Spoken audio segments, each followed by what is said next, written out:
गुरुकुल में ही बच्चों का निर्माण होता है, उनका ये लोक भी सुधर जाता है, बोलो पर लोक भी सुधर जाता है। आगे जो शर्त लगाई कि गृहस्थ आश्रम किसका सफल होता है, ऋषि दयानंद महाराज जी ने कहा गृहस्थ आश्रम को ज्येष्ठ और श्रेष्ठ आश्रम कहा। जैसे समस्त नदी नाले समुद्र में समाहित हो जाते हैं, ठीक उसी प्रकार से समस्त जितने भी हमारे आश्रम हैं, सारे आश्रम गृहस्थ आश्रम पे टिके हुए हैं। अरे जब गृहस्थी जब हमारे गृहस्थी संस्कारवान होंगे, वहां से ही ब्रह्मचारी निकलता है, वहां से ही सन्यासी निकलता है, वहां से ही वानप्रस्थी निकलता है। अर्थात जिस गृहस्थ के सुधार में ही सबका सुधार होता है, जिस गृहस्थ के बिगाड़ में ही सबका बिगाड़ होता है। तो हम सभी को चिंतन करना चाहिए, मंथन करना चाहिए कि गृहस्थ आश्रम जिसका ठीक होता है, वेदानुकूल होता है, उन्हीं के यहाँ संस्कारवान संतान होती है।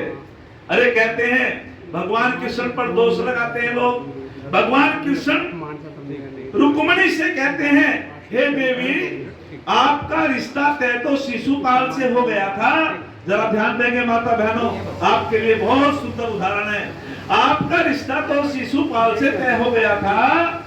शिशुपाल बहुत सुंदर था, सुंदर है, शिशुपाल लचीला है, राजा है और रूपवान है, तो आपने विवाह संस्कार उससे ना करके मेरे से क्यों किया? तो रुक्मिणी कहती है कि महाराज वास्तविक बात तो आपने बहुत अच्छी पूछी, हमारे घर को ने रिश्ता तो तय कर दिया था शिशुपाल के साथ, लेकिन याद रखना वे बहुत सुंदर बात कहती है कि सुनो महाराज, यदि मैं रूप को देख करके विवाह संस्कार करती, हो सकता था शिशुपाल से करती, लेकिन मैंने रूप को देख करके विवाह संस्कार नहीं किया, मैंने तो गुणों को देख करके विवाह संस्कार किया है। अर्थात जो तुम्हारे अंदर गुण है, बोले तुमने मेरे अंदर क्या गुण देखा कि मैंने तुम्हारे अंदर जो गुण देखा, दुनिया में तुम्हारे बराबर कोई चरित्रवान नहीं है, इस धरती पर तुम जैसा वेदज्ञ नहीं है, इस धरती पर तुम आप्त पुरुष हो, अर्थात तुम्हारा एक एक वाक्य अनुकरणीय है। और मैं चाहती हूं कि इस संसार को, इस राष्ट्र को आदर्शवादी संतान, मैं पूछ लिया करता हूं कि विवाह संस्कार क्यों करते हो जी?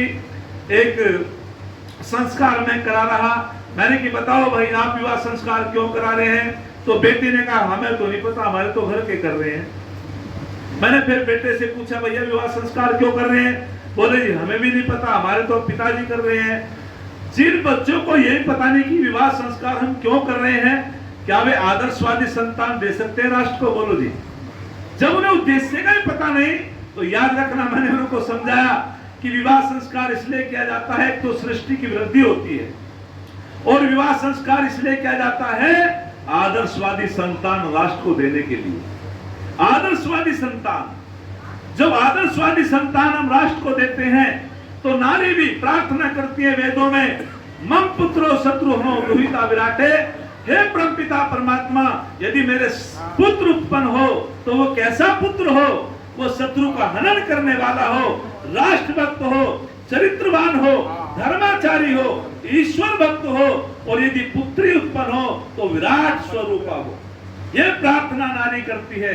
अरे 6 साल का बच्चा और सी शावकों से खेल रहा है और कहता है जो सी के बच्चे होते हैं, सी शावक कि अपना मुंह खोलो, मैं तुम्हारे दांतों को गिनूंगा।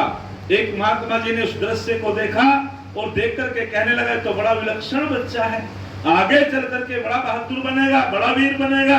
उसने कहा बेटा तेरा नाम क्या है? बोले सर्वदमन। बोले तेरी माता का नाम क्या है? शकुंतला। तेरे पिता का नाम क्या है? कि मैं तो नहीं जानता। और दौड़ा दौड़ा अपनी माता जी के पास जाता है। ऋषि के आश्रम में रहती थी माता, उस माँ ने अपने बच्चे को संस्कार दिए थे, और वे सज्जन पुरुष भी, महात्मा जी भी पीछे पीछे चले जाते हैं। कहते हैं कि बेटी ये बेटा आपका है? बोले जी हाँ ये पुत्र मेरा है। बोले तुम तो बड़ी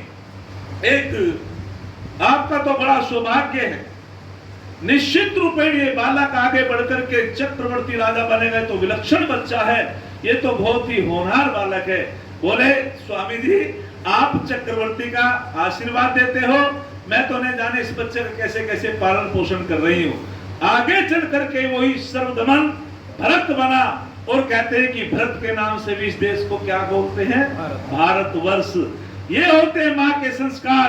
अरे माता निर्माता भवती, वास्तविक जहां संस्कार पति पत्नी के होते हैं, उन्हीं के आदर्शवादी संतान होती है। मैं आपसे पूछना चाहता हूं, अधिक संतान सुख देने वाली होती है जी, या कम संतान सुख देने वाली होती है? बोलो, बताओ जी। दो उत्तर आए। कहते हैं जी कम संतान सुख देने वाली होती है, कुछ ने कहा अधिक संतान सुख देने वाली होती है। याद रखना, यदि अधिक संतान सुख देने वाली होती तो दुर्योधन तो 100 थे, क्या सुख दिया था? और यदि कम संतान सुख देने वाली होती, कंस तो अकेला था, अपने बाप को भी कारावास में डाल दिया था। याद रखना, ना अधिक संतान सुख देने वाली होती, ना कम संतान सुख देने वाली होती है। जो संस्कारवान संतान है वो सुख देने वाली होती है, चाहे अधिक हो चाहे कम हो। चाहे किसी के 10 हो, वे संस्कारवान है, वे सुख देंगे। और चाहे किसी के 1 हो, यदि वो भी संस्कारवान है, बोलो जी, वो सुख देंगे। तो इसीलिए उसी का गृहस्थ आश्रम सफल होता है जो निश्चित वेदों की आज्ञाओं का पालन करता है। सुप्रजा अर्थात जो सुप्रजा, अच्छी संतान की जो माता होती है, वो ही अच्छे संस्कार देती है। अच्छे संस्कार जब बच्चों को माता पिता देते हैं, आगे चल करके वे राष्ट्र की भी रक्षा करते हैं, नारी जाति की भी रक्षा करते हैं। अरे जब विवाह संस्कार होता है, हम चिंतन नहीं करते। आचार्य जी बहुत बड़े विद्वान है, समर भानु जी, न जाने कितने संस्कार कराते हैं, कराते रहेंगे। और वहां एक वधू जब उनका स्वागत करती है वर का, और वो कहती है आज मेरा अहोभाग्य है, मेरे पिताजी ने तुम्हारा वर्ण किया है, मैंने किसी पर पुरुष को ऊपर को दृष्टि से देखा भी नहीं है। आज मेरा सौभाग्य है कि मेरा विवाह संस्कार तुमसे होगा और मैं तुम्हारा स्वागत करती हूँ। आप इस आसन पर बैठो और जिस आसन पर तुम बैठोगे उस आसन की भी तुमसे शोभा बढ़ जाएगी। और मैं भरी सभा के बीच में कहती हूँ कि मेरे लिए तो केवल तुम ही मेरे एक प्रकार से श्रृंगारिक हो, तुम ही मेरा श्रृंगार हो, तुम में मैं आस्था रखूंगी। मैं पतिव्रत हूँ, कभी भी मैं पर पुरुष की ओर को नहीं देखूंगी। एक बार यहाँ लक्ष्मण की परीक्षा भी ली थी राम ने, और कहा कि बताओ लक्ष्मण कि पके हुए फलों को देख करके, सुंदर युवती को देख करके, पुष्पों को देख करके किसका मन चलायमान नहीं होता? तो लक्ष्मण ने कहा भैया, जिसकी माता चरित्रवान होती है और पिता धार्मिक होते हैं, उसका कभी मन बोलो चलायमान नहीं होता, उसका मन कभी चलायमान नहीं होता। निश्चित रूपेण उसकी संतान तो संयमी रहती है। वो तो कह देता है मातृवत परदारेषु लोष्टवत प्रदर्वेषु, जितनी भी संसार के अंदर मेरी माता की आयु की है, बहन की आयु की है, वो सब मेरी माता बहन है, वो सब मेरी बेटी है। वास्तविक ये संस्कारों का प्रभाव पड़ता है। तो मैं जो आपके सामने निवेदन कर रहा था, वो कहती है बेटी, आज मेरा सौभाग्य है कि मैंने आसन पर तुम्हें बैठाया है और इस आसन की शोभा को तुम बढ़ाओगे। मैं कभी पर पुरुष की ओर को निहार के नहीं देखूंगी, क्योंकि तुम्हें मेरे श्रृंगार हो, तुम्हें मेरे रक्षक हो, तुम्हें मेरे गुरु हो। पति को गुरु कहा है। आज बड़ा दुर्भाग्य है, पति की आज्ञाओं का पालन नहीं करती। पति 15-15 दिन हाथ से रोटी बनाता है और ये पत्नी आश्रम में जाकर के 15-15 दिन तक गेहूं काटती है और कहती है हमें सुख मिलेगा। और यहाँ तक कहती है धन धन सतगुरु तेरा ही आसरा, ना मुझे चाहिए पीहर ना मुझे चाहिए शासरा। जब कोई समझाने का प्रयास किया, वो परेशान हो गया पतिदेव, कहने लगा तुम 15 दिन तक वहां गेहूं काटती हो। बोले तन मन धन सब गुरु के अर्पण। बोले मैं मोड़ बांध के गया था, मेरा कुछ भी नहीं है। इस प्रकार से समाज में विकृति फैलती जा रही है। उसने उसके पिताजी से कहा कि जी आपकी बेटी 15 दिन के लिए, 20 दिन के लिए, 1 महीने के लिए आश्रम में जाती है, मैं बच्चों के लिए रोटी बनाता हूँ, बड़ा परेशान हूँ, मानती नहीं है। तो वो जो है नाराज होकर के अपने पिताजी के पास चली गई। पिताजी ने कहा बेटी आप अपने पति की आज्ञाओं का पालन करो, ये अच्छी बात नहीं है। तो उसने कहा सुनो जी, मेरे गुरुजी मेरे लिए सब कुछ है, गुरुजी को मैंने तन मन धन सब अर्पण कर दिया है, मेरे गुरुजी जो है, जो मुझको आदेश करते हैं मैं उसका पालन करूंगी। उसने कहा मैंने विवाह संस्कार जिससे क्या है वो तेरा पति है, पति गुरु के समान होता है, पति की बात मान। बोले जी मैं बिल्कुल नहीं मानू। बोले तो तुझे यहाँ भी नहीं आना। आप अपने पति की बात नहीं मानोगी तो तुम्हें यहाँ भी नहीं आना है। तो वो क्या कहते कि सुनो पिताजी, धन धन सतगुरु तेरा ही आसरा, ना मुझे चाहिए पियर ना मुझे चाहिए शास्त्रा, तू भी कहीं जा, मैं तो गुरु जी के पास ही रहूंगी।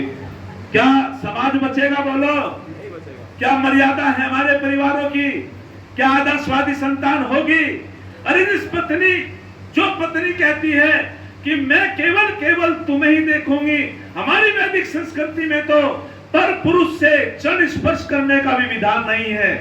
पर स्त्री पर पुरुष के चरण स्पर्श ना करे, केवल अपने पति के चरण स्पर्श करे, अपनी सास के करे। लेकिन यहाँ तो हमारी वैदिक संस्कृति में इतनी ऊंची बात कही गई है। और वो फिर वर क्या कहता है, उन्हीं का गृहस्थ आश्रम सफल होता है। वो वर भी कहता है कि देवी मैं धन्य हो गया, तुम जैसी संस्कारवान पत्नी को पाकर के तुमने मेरा आसन बिछा करके मान किया है, सम्मान किया है। लेकिन याद रखना, मैं भी तुम्हें अपने हृदय रूपी आसन पे बैठाऊंगा, तुम्हारा सम्मान करूंगा, तुम्हारा मान करूंगा, कभी भी मैं तुम्हारे सम्मान को गिरने नहीं दूंगा। जब ऐसे पति पत्नी होंगे तो उनके आदर्शवादी संतान होगी। जब ऐसे पति पत्नी होंगे, वहां संस्कार होंगे, तो गृहस्थ आश्रम सफल होगा। और गृहस्थ आश्रम के सफल में ही सबकी सफलता है। जिसका गृहस्थ आश्रम बिगड़ जाता है, सबका बिगाड़ हो जाता है। आज जरूरी है संस्कार विधि की। महर्षि स्वामी दयानंद ने संस्कार विधि 16 संस्कारों की एक विधि हमको दी है। यदि उसका पठन पाठन करें, निश्चित रूपेण संस्कारवान संतान पैदा होगी। तो मैं आपके बीच में कहना चाहता हूं कि नारी की मर्यादा ऐसी होती है, नारी को मर्यादाओं का पालन करना चाहिए। नारी और नदी का एक सही स्वरूप होता है। जैसे नदी दो कूलों के बीच में बहती है, कूल माने किनारे, जैसे नदी दो कूलों के बीच में बहती है, मर्यादाओं से बहती है, वो हरियाली का कारण बन जाती है, वो खुशहाली का कारण बन जाती है। और जब वो किनारों से ऊपर हो जाती है, मर्यादाओं को तोड़ देती है, वो विनाश का कारण बन जाती है, वो भा देती है, वो बहुत बड़ी हानि कर देती है। अभी हमारे हस्तिनापुर क्षेत्र में आचार्य जी सारी फसल समाप्त हो गई है, क्योंकि किनारे तोड़ दिए हैं। ऐसे ही नारी दो कुलों के बीच में रहती है। कुल मीन्स बोलो वंश, परिवार। कुल माने किनारे, कुल कह रहा हूं मैं, कुल माने वंश, कुल माने किनारे। बड़ी ऊ की मात्रा छोटी ऊ की मात्रा है, उसमें अंतर है। तो कुल माना वंश, परिवार। ऐसे ही नारी तो कुलों के बीच में बहती है, रहती है, मर्यादाओं का पालन करती है। एक उसके पति का कुल होता है, एक पिता का कुल होता है। और जो दोनों कुलों को ठीक प्रकार से मर्यादाओं का पालन करती है, अपने पति के कुल की भी मर्यादा रखती है और अपने पिता के कुल की भी मर्यादा रखती है, वह वास्तविक रूप से संस्कारों का कारण बन जाती है, उन्नति का कारण बन जाती है। उसको देवी कहते हैं, उसको लक्ष्मी कहते हैं, उसको दुर्गा कहते हैं। उसको कहते हैं कि जब से हमारे घर में आई है, ये तो देवी है, जब से इसके पैर पड़े हैं। वास्तविक हमारे यहाँ तो सुख शांति की स्थापना हो गई है। और जो मर्यादाओं का पालन नहीं करती है, उल्लंघन कर देती है, न जाने क्या क्या नाम रखा लेती है, राक्षसनी भी नाम रखा लेती है, उल्टा भी कहने लगते हैं। तो इसीलिए हम सबका दायित्व होता है, मर्यादाओं का पालन करना ही हमारा सबका कर्तव्य है। जो मर्यादाओं का पालन नहीं करता, निश्चित रूपेण उनकी संतान कभी संस्कारवान नहीं होती। उसी की संतान संस्कारवान होती है जो मर्यादाओं का पालन करता है, वेद की आज्ञाओं का पालन करता है। अरे 4 स्थानों पर संतान का निर्माण होता है। सबसे पहला स्थान होता है मां का गर्भ, और दूसरा स्थान होता है गोद, तीसरा स्थान होता है आचार्य कुल, गुरुकुल, चौथा स्थान होता है वातावरण, मित्र मंडली। और यदि चारों स्थान अच्छे मिल जाते हैं अनुकूल, तो निश्चित रूपेण वो संतान धार्मिक बनती है। मां का गर्भ, जब मां के गर्भ में वो संतान पलती है, उस मां का खान पान कैसा होना चाहिए? पुंसवन संस्कार में वो मां, उस बच्चे के अंगों का विकास होता है। फिर सीमंतोलन संस्कार में मन मस्तिष्क का विकास होता है। उस समय बड़ी सावधानी रखनी चाहिए। अपने कक्ष के अंदर ऋषि महर्षियों के चित्र टांगने चाहिए। उसका सात्विक भोजन होना चाहिए। उकड़ू नहीं बैठना चाहिए। गरम मसाले नहीं खाने चाहिए। तीक्ष्ण भोजन नहीं करना चाहिए। कड़क चाय नहीं पीनी चाहिए। क्रोध नहीं करना चाहिए। प्रसन्नचित्त रहना चाहिए। विवाह शादियों में हम देखते हैं जो हमारी माता बहनें होती हैं, इनकी जो पसंद की दुकान होती है वो 2-3 होती है, गोलगप्पे, चाउमीन और टिकिया। और फिर कहे हमारा बच्चा तो कमजोर पैदा हुआ। मैं कहा बहुत, आपने अनार के जूस पिया और संतरे का जूस पिया है। माता निर्माता होती, मां निर्माणकारी होती है। जैसा जैसा माता चाहती है बच्चे का वैसा निर्माण होता है। यदि उस सीमंतोलन संस्कार में वास्तविक मां का चिंतन अच्छा है, उसका भोजन सात्विक है, वो प्रसन्नचित्त रहती है, वेदों का अध्ययन करती है, उपनिषद पढ़ती है, उसका प्रभाव बच्चे पे पड़ता है। एक माता ने मेरे से कहा, आचार्य जी हमारा तो छोटा सा पोता है और वो जब डीजे बजता है तो श्वेत नाचना शुरू हो जाता है। बोले हमने तो सिखाया नहीं। मैंने कि आपका पोता? बोले हाँ। मैंने कि आपकी जो पुत्र वधू है, जो आपकी बहू है, वो चरित्रहार देखती होगी, जिसको चित्रहार बोलते हो। कैसे कैसे गाने बजते हैं, बोर्ड भी पास कर रहा है। क्या कमाल का देश है। पारो दिल के टुकड़े हो गए हजारों, दिल के टुकड़े हजार होके भी जिंदा है। ऐसे ऐसे गाने जिनका कोई अर्थ नहीं है और वो भी फिर गावे। तो वो जब चित्रहार देखती है तो वो बच्चा तो ट्रेनिंग उसके गर्भ में ले रहा है। आगे चल करके वो, मैंने कि वो तो ट्रेनिंग शुदा है, वो तो बिल्कुल रुके ही नहीं। फिर और जब डीजे बजाए ना, फिर क्या कहे, हट जाना ताऊ पाछे ने, अन्य तेरा इलाज कर दूंगा। गलत तो नहीं कह रहा जी। और हम जैसे व्यक्ति शर्म के मारो अपना छुप जाते हैं। हाथ में बोतल होती है।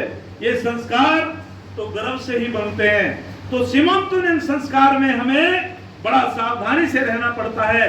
अच्छे चित्र देखेगी, जैसा चिंतन करती है, मंथन करती है, वैसा ही बच्चे पे संस्कार पड़ता है। माँ को तो हृदय वाली कहा है। कैसे कहा? एक माँ का हृदय होता है, माँ की हृदय की धड़कन से बच्चे की हृदय की धड़कन चलती है। इसलिए जब बच्चा गर्भ में होता है तो वहां माँ को तो हृदय वाली लिखा है। माँ को वास्तविक एक निर्माण कार्य लिखा है।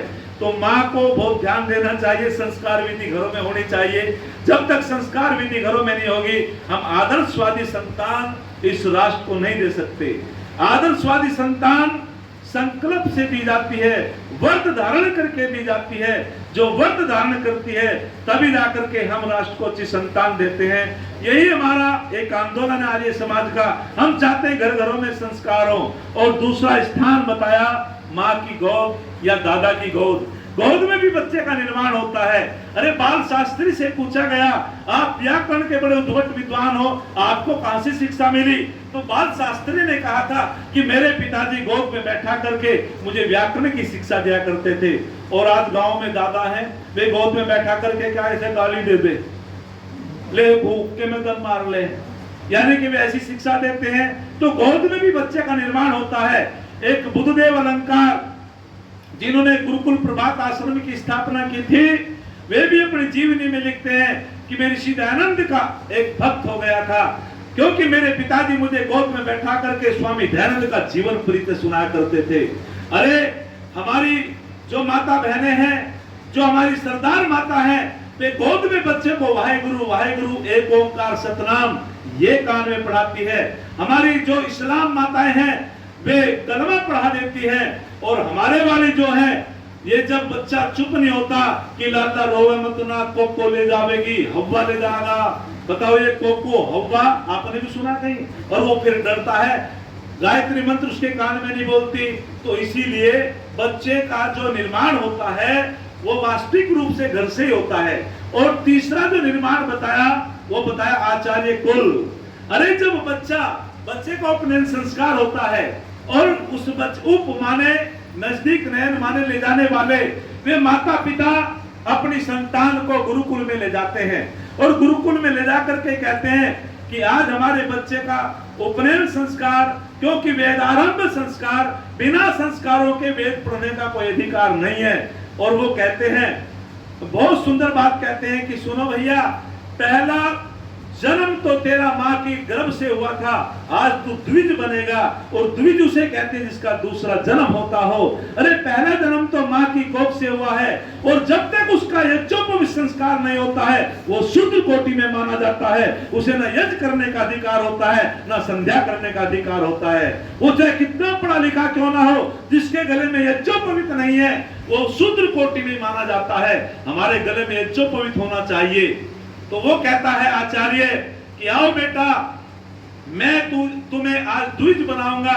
जैसे तुम्हारी माता ने गर्भ में रख करके तेरे अंगों को विकसित किया है, अंग प्रत्यंगों को विकसित किया है, सुरक्षित रखा है, रक्षित रखा है, आज मैं भी ज्ञान रूपी गर्भ में तुम्हें समाहित करके रख करके वेद के अंगों से उपांगों से तुम्हें जो है विद्वान बनाऊंगा, रक्षित करूंगा, सुरक्षित करूंगा। ना मैं तुम्हें जाट बनाऊंगा, ना मैं तुम्हें गुर्जर बनाऊंगा, ना मैं तुम्हें त्यागी बनाऊंगा, ना मैं तुम्हें कोई और सैनिक बनाऊंगा, मैं तुम्हें आर्य बनाऊंगा और पूर्ण विद्वान बना दूंगा। और जब तुम पूर्ण विद्वान बन जाओगे, पूर्णिमा की चंद्रमा की तरह अंधकार को दूर कर दोगे, तुम्हारा यह लोक भी सुधरेगा और परलोक भी सुधरेगा। हम तो सब आर्य हैं। इस देश का नाम क्या बोलो? आर्यवर्त है। जब ये संस्कार जब हमारे बच्चों को मिलते थे, आदर्शवादी संतान कभी भी फिर कोई गलती नहीं करती थी। जो 3 समस्याएं संसार में है, इसका कारण क्या है? सबसे बड़ी समस्या आतंकवाद की है, और दूसरी समस्या भ्रष्टाचार की है, चोरी की है, निर्मम हत्या हो रही है। उसका कारण क्या है? उसका कारण यह है कि हमारे बच्चे अब गुरुकुल में नहीं पढ़ रहे हैं, हमारे परिवारों में वैदिक संस्कार नहीं है।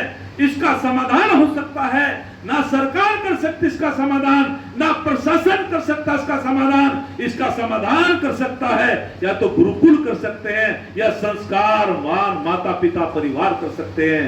जब वो गुरुकुल का आचार्य अपने बेटे को भेजता है, अपने शिष्य को भेजता है, और वो कहता है ओ मेरे बेटा, यही तो धर्म है। हम धर्म को नहीं समझ पाए। तिलक लगाना धर्म नहीं होता, कलमा बांधना धर्म नहीं होता। ये धर्म उसे कहते हैं जिसने अपने अंदर से गुणों को धारण कर लिया हो, वो धार्मिक होता है। महाभारत के ऋषि ने कहा आत्मन है प्रतिकूलानि प्रेषाम्य समाचरे, अर्थात आपने एक शब्द सुना होगा, तुम्हारी धर्म पत्नी का नाम क्या है?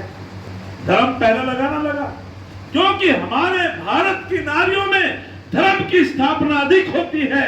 स्वामी दयानंद ने कहा था कि इन्होंने अपने धर्म को, अपने शील को भंग नहीं किया था। 14,000 क्षत्रियानियों ने अग्निकुंड में जोहर किया था, लेकिन अपने शील को भंग नहीं किया था। अरे सच तो यह है, नारी की महिमा दुनिया जानने पाई है।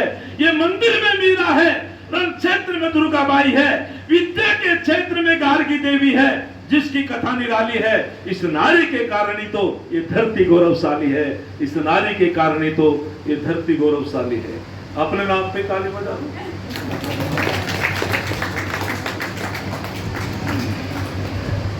ताली बजाने का मतलब आपको लाभ होता है। ऋषि दयानंद ने आपकी वकालत की है। तो मैं जो बता रहा था कि जब ये आचार्य अपने शिष्य को उपदेश देकर के भेजता था, यही तो धर्म है। ओ मेरे बेटा, मातृवत प्रदारेषु लोष्टवत प्रदर्वेषु आत्म सर्वभूतेषु यह पश्यति सह पंडित है। वो कहता था ओ मेरे बेटा, तीनों समस्याओं का समाधान हो जाएगा। किस दिन? जिस दिन हम गुरुकुल में अपने बच्चों को पढ़ाएंगे, अपनी बेटियों को पढ़ाएंगे। हम जैसे आचार्य समर भानु जैसे, ओमपाल शास्त्री जैसे घर घर में संस्कारों का उपदेश करेंगे, मैं निश्चय से कह सकता हूं, निश्चित जो है परिवर्तन होगा। कोई भी किसी की बहन बेटियों की इज्जत को नहीं लूटेगा, कोई चोरी नहीं करेगा, कोई भ्रष्टाचारी नहीं होगा। तो ये क्या कहा? मातृवत प्रदारेषु, ओ मेरे बेटा, संसार के अंदर जितनी तेरी माता की आयु की माताएं हैं, उन्हें माँ की नजरों से देखो। बोलो, क्या व्यभिचार होगा? जितनी तुम्हारी बहन की आयु की जितनी भी ये बहनें हैं, उन्हें अपनी बहन की नजरों से देखो। महाभारत का ऋषि कहता है आत्मन है प्रतिकूलानि प्रेषाम्य समाचरेत्। अरे जैसा जैसा व्यवहार हम अपने लिए चाहते हैं, वैसा व्यवहार दूसरों के लिए करो। इसी का नाम धर्म है। मैं चाहता हूं हूं कि मेरी बहन का सम्मान हो, मेरी बहन को अच्छी नजरों से देखे सब, तो मुझे भी दूसरी की बहन को बोलो जी अच्छी नजरों से बोलो, देखना चाहिए। इसी का नाम धर्म है। मैं चाहता हूं मेरी बेटी का सब सम्मान करें, तो मुझे भी दूसरे की बेटी को अपनी बेटी बोलो समझनी चाहिए। बताओ कहां रह फिर कोई भ्रष्टाचार होगा, व्यभिचार होगा, कोई बलात्कार होगा। और फिर कहा कि जो भी परमात्मा ने हमको धन दिया है उसमें संतुष्ट रहो, कोई चोरी नहीं करेगा, कोई रिश्वत नहीं लेगा, और जितने भी प्राणी हैं सबके अंदर वही जीवात्मा है, सबके अंदर वही जीव है।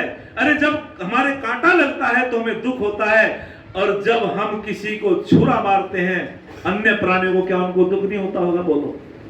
हमारी संस्कृति ने कहा कि जितने प्राणी हैं उन पे दया का भाव रखो, बस वही तो धार्मिक है, वही तो पंडित है, वही तो आर्य है, वही तो संस्कारी है। तिलक लगा रखा था बैसुम में और ठेके पे पूरी बोतल पी रहा था। बताओ, तिलक लगाने से कलावा बांधने वाले रियाजुद्दीन और रविकांत बन करके हमारी बहन बेटियों को उड़ा कर ले जा रहे हैं, और कहीं की लपेट लगा रखे। मैं गलत कह रहा क्या जी? बोलो। कलावा धर्म का कोई चिन्ह नहीं हो सकता, ना तिलक। धर्म के चिन्ह तो ये हो सकते हैं जो अपने अंदर अच्छे गुणों को धारण कर लेता है वो धार्मिक हो जाता है, और जो अच्छे गुणों को धारण नहीं करता वो कभी धार्मिक होने वाला नहीं है। आधे श्लोक की व्याख्या हुई है। मैं समझता हूं कि समय बहुत हो चुका। एक क्षण कह करके मैं अपनी वाणी को विराम दूंगा। माताओं को मर्यादाओं में रहना पड़ेगा। एक हस्तिनापुर में एक कार्यक्रम हो रहा था, वहां छोटी छोटी 15-16 साल की लड़कियां गंदा अश्लील गाना गा रही थी। मैंने जाकर के उनको रोका, बोले ये तो कला है, ये तो संगीत है। मैंने की कला संगीत नहीं है, आप अपने जीवन को खराब कर रही हो। आप एमए बीएड करो, पीएचडी करो, आप प्रोफेसर बनोगी। आप अपने जीवन को बिल्कुल बेकार कर रही हो। बेटियां बुलंदशहर की लड़कियां थी, लेकिन वे जब चिढ़ गई, मैंने कहा सुनो, आपके स्वतंत्रता नहीं छीन रहे हैं, लेकिन मर्यादाओं में नारी को रहना चाहिए। अरे जो नीचे को देख करके चलती हो, अपने पूरे शरीर को आच्छादित रखती हो, पर पुरुष की और को देखती ना हो, वो नारी तो मर्यादित होती है। उसे तो कहते हैं। तो मैंने एक क्षण कहा था, कौन रोकता है बेशक तुम मर्दों में रहो। अरे ऋषि दयानंद ने तो तुम्हें वकालत की है, तुम्हारी आगे बढ़ाया है, शिक्षा का तुम्हें अधिकार दिया, यज्ञ का अधिकार दिया, यज्ञोपवीत का अधिकार दिया। अरे तुम्हें तो कहा जाता था तुम पैर की जूती हो, तुम्हें कहा जाता तो तुम्हारे अंदर आत्मा नहीं है। उस तरफ मैं नहीं लौटना चाहता। एक क्षण कहकर के अपनी वाणी को विराम देता हूं। कौन रोकता है बेशक तुम मर्दों में रहो। लाजमी फर्ज है तुम्हारा कि तुम पर्दों में रहो, घर में रहो, खेत में रहो या सरकारी पदों पर रहो। जरा सोच के देखो, तुम औरत हो, औरत की हदों में रहो। जरा तुम सोच के देखो, औरत की हदों में रहो। इन्हीं शब्दों के साथ मैं अपनी वाणी को विरमित करता हूं। आप लोगों का बहुत बहुत धन्यवाद। आपने दर्शित होकर के